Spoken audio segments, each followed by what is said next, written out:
నమస్తే 99 TV news కి స్వాగతం. బులెటిన్లో ముందుగా హెడ్లైన్స్. రాఫెల్ కేసుపై సుప్రీంలో కేంద్రానికి ఎదురుదెబ్బ.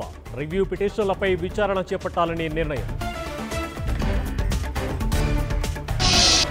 పోలింగ్కు తరలుతున్న ఈవీఎం. రేపటి ఎన్నికలకు పూర్తయిన ఏర్పాటు.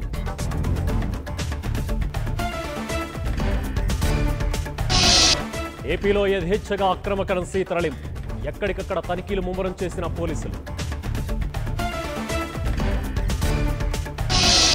కడపలో మహిళ కిడ్నాప్ కథ సుఖాంతం. నిందితుల కోసం గాలిస్తున్న పోలీసులు.